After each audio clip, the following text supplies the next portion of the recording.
class. I'm Paul Chan Saclapos. My name is Nicolai Anderson Dorval. My name is Mr. Oliver Agkawili. Good morning. My name is X-Ray Talay Caratas. Po si Eliza B. Agkawili. Good morning po. Ako nga po pala si John Arbelo Yawang po. Good morning, everyone. My name is Junie V. Ann Artan. My name is Micaela Gabriel Estabianan. My name is Mr. Margaret Winningar. And Kian Kim Roel P.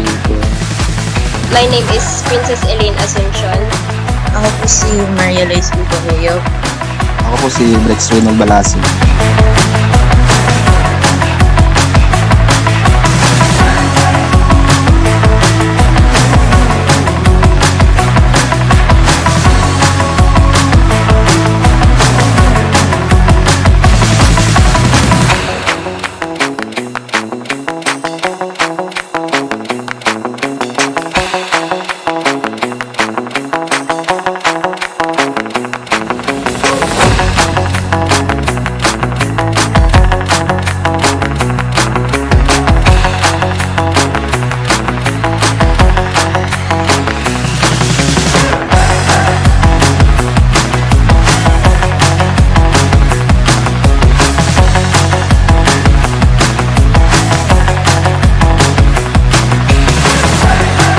Training journey naman, challenging kasi Cavite pa ako from Imus, kaya mga almost 2 hours din ang biyahe. Pero ano din siya, fulfilling din kasi kahit na malayo natapos ko. I feel successful po. Natapos ko po itong CSS training program na ito. Most memorable or impactful moment during the training. Natapos lahat ng mga training days, tapos na apply lahat ng mga learnings ko within that time span. I think yung memorable na and impactful moment during training is yung pinaka natutunan ko dito is yung troubleshooting ng computer talaga. Mas malala pala yung troubleshooting dito kumpara doon sa pinanggalingan ko. Bigla-bigla nagloloko yung mga computer, ganyan. My training journey started with the bumpy ride. Kasi alam ko naman na wala talaga akong knowledge sa computer.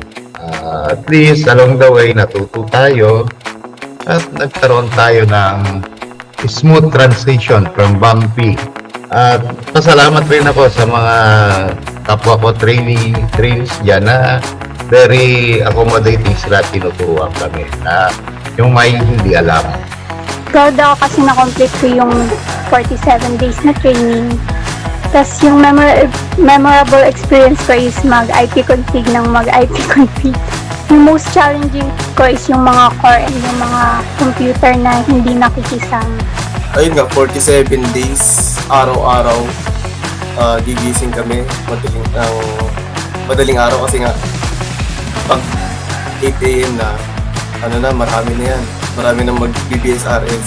So, madaling araw pa lang, gigising na kami. So, ayun, ngayong matatapos na yung training. So, fulfilling niya sa amin. Yung most memorable kapag sa face-to-face training kami, yung tulungan ng bawat isa kapag may nakakalimutan. Tapos, kapag nag-hands-on yung kapag biglang may namamatay na computer, tapos malapit ka na matapos. Ganun. Very rewarding po na matapos po itong training na ito po. Dahil sa marami po akong natutunan po throughout the training. Memorable po yung na-creep ko po yung kamay ni Marga. And syempre po, memorable din po yung matapos po yung mga core. Siguro po nag-develop kami na core 1 to 4 and nagka-problem ako sa core 3 at napatapos na. Hindi ko po medyo pinaka-challenging sa akin is yung core 3. Since marami na siya steps na kailangan na nahirapan po absorb yung effective. Marami akong natutunan sa training na ito, lalo na sa pag-ayos sa mga computer. Natuto ako habaan din ng pasensya sa paggawa. Malaki ang tulong ng mga taga-test sa akin. Natutuwa na maraming bagay na kakailanganin ko para sa trabaho. Naturuan nila mabuti at masuportahan ng aking training.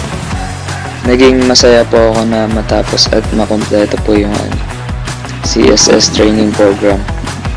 Tapos po yung pinaka-memorable para sa akin ay yung hands-on activity kung saan po nag-assemble kami ng computer system. Isa po sa mga highlights is yung hands-on activities. Pag-set up po ng mga computer servers, kahit po challenging sa umpisa.